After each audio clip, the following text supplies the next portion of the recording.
Emotional introduction. There are moments in life when a single decision changes everything, when desperation meets courage, and strangers become something far more profound. Sarah never imagined that a whispered plea in a crowded bar would unravel the carefully constructed walls around her heart, or that the man who agreed to play along would teach her what it truly means to be seen. Sometimes the greatest acts of kindness don't announce themselves with fanfare. They arrive quietly, disguised as a simple kiss, and leave us forever transformed.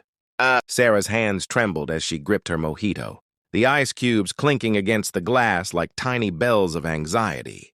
Across the dimly lit bar, her ex-boyfriend Marcus laughed too loudly, his arm draped possessively around a woman Sarah didn't recognize, someone younger, prettier, more vibrant. The sight shouldn't have bothered her.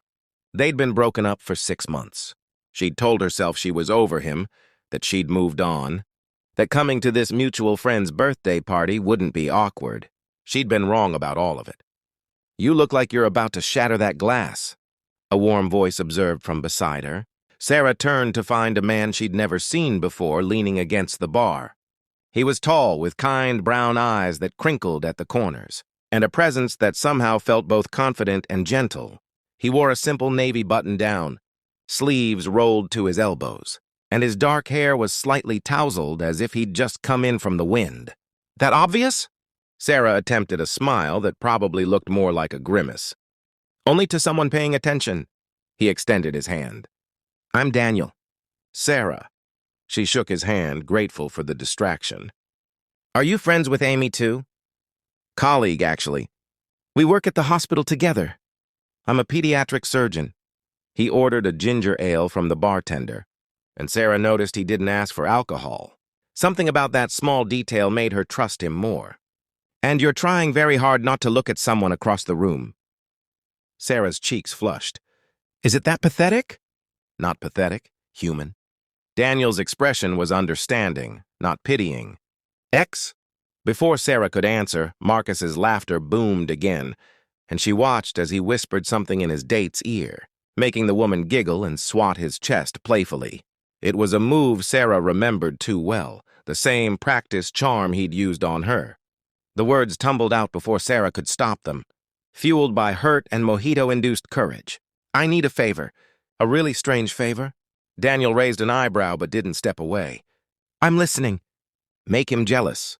Kiss me now." Sarah's voice was barely a whisper, her eyes pleading. "I know it's crazy. I know I sound desperate. But he's over there with someone new, looking so happy, and I need him to think I've moved on too. That I'm not sitting home alone crying into pint after pint of ice cream." She waited for Daniel to laugh, to make an excuse and walk away.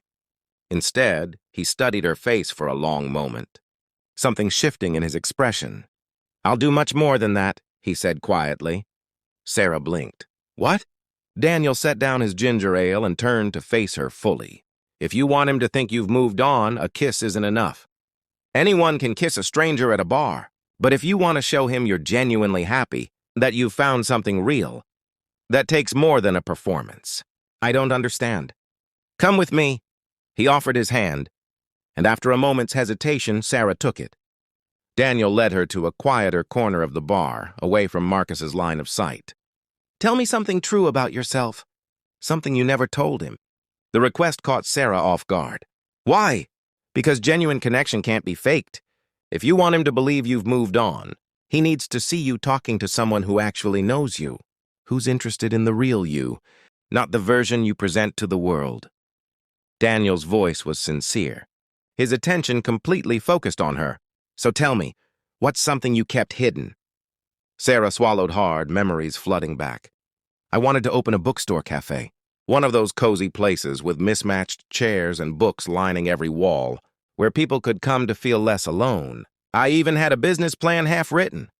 She looked down at her hands.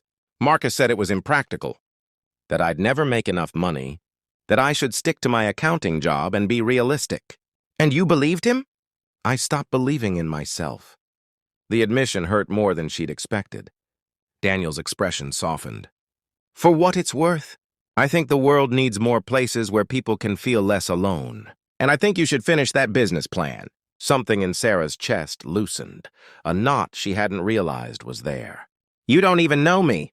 "Not yet, but I'd like to," Daniel smiled, and it reached his eyes in a way that made Sarah's breath catch. "Now laugh at something I said. Make it real." "What?" "He's watching now." "But don't perform for him, just be yourself. Tell me the funniest thing that happened this week."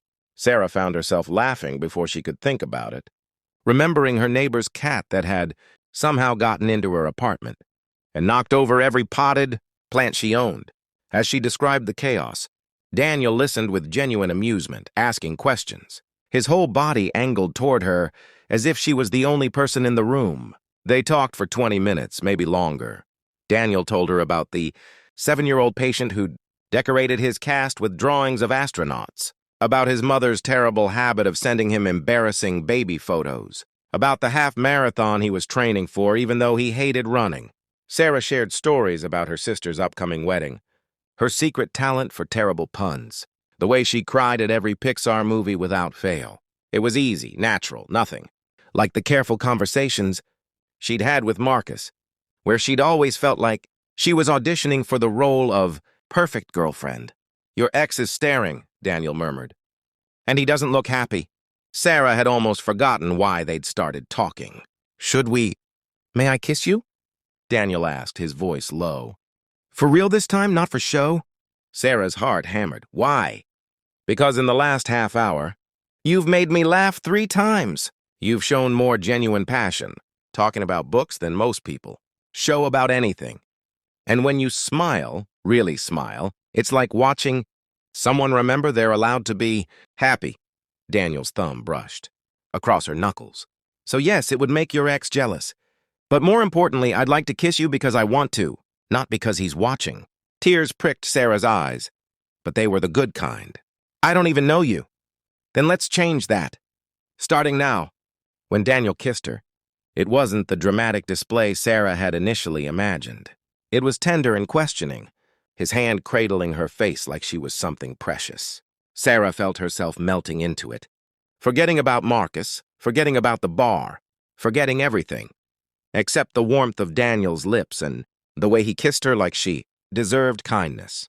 When they broke apart, Daniel rested his forehead against hers. "How about we get out of here? There's a late-night bookstore 3 blocks away. We could grab coffee, talk more. No pressure, no performances, just 2 people getting to know each other." Sarah glanced over Daniel's shoulder. Marcus was indeed watching, his expression tight with something that looked like regret. The woman beside him was checking her phone, clearly bored. 6 months ago, maybe even 6 minutes ago, that sight would have filled Sarah with vindictive satisfaction. Now she felt nothing but pity. Marcus had never looked at her the way. Daniel was looking at her right now, like she was fascinating, worthy enough. "I'd love that," Sarah said, meaning it completely. As they left the bar hand in hand, Sarah caught Amy's eye. Her friend gave her an enthusiastic thumbs up and a knowing smile. Later, Sarah would learn that Amy had specifically invited Daniel because she'd thought he and Sarah might hit it off. Some matchmakers worked in mysterious ways. The bookstore was exactly the kind of place Sarah had always dreamed of opening: overstuffed armchairs, the smell of old paper and fresh coffee, soft lighting that made everything feel like a secret. They claimed a corner table and talked until the place closed. And then they stood outside talking until the sunrise painted the sky pink. Daniel told her about losing his father to cancer and how it had driven him to become a doctor. Sarah confessed that she'd felt invisible for so long. She'd forgotten she had the right to take up space. They swapped childhood stories and future dreams, bad jokes and comfortable silences. "I should get home," Sarah said eventually, though she didn't want to. "I have work tomorrow, today, whatever time it is now. Can I see you again?" Daniel asked. "And not because of your ex or any other reason, except that I haven't enjoyed talking to someone this much in longer than I can remember." Sarah pulled out her phone with a smile that felt like sunshine. "I'd like that. Though fair warning, I'm going to need your opinion on paint colors for a bookstore cafe, because I think it's time I stopped being realistic and started being brave." Daniel's grin could have lit up the whole city. "I can't wait." As Sarah walked home through the early morning streets, she realized that Daniel had been right. He'd done much more than kiss her to make Marcus jealous. He'd reminded her of who she was beneath all the hurt and disappointment. He'd shown her that real connection wasn't about performance or perfection. It was about being seen, truly seen, and valued for exactly who you are. Sometimes kindness arrives in unexpected packages.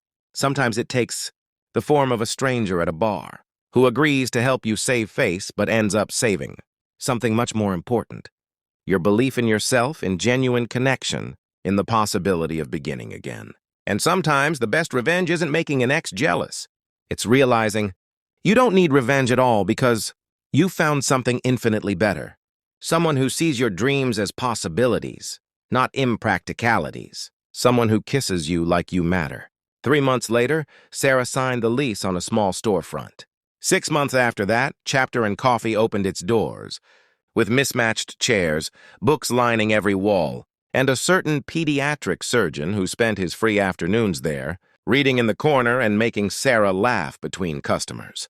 And if Marcus ever walked by and saw them through the window, Sarah happy, truly happy, building the dream he'd dismissed. Well, that wasn't revenge. That was simply Sarah finally understanding what she'd always deserved. Someone who would do much more than fake a kiss. Someone who would help her build a life worth living, one genuine moment at a time.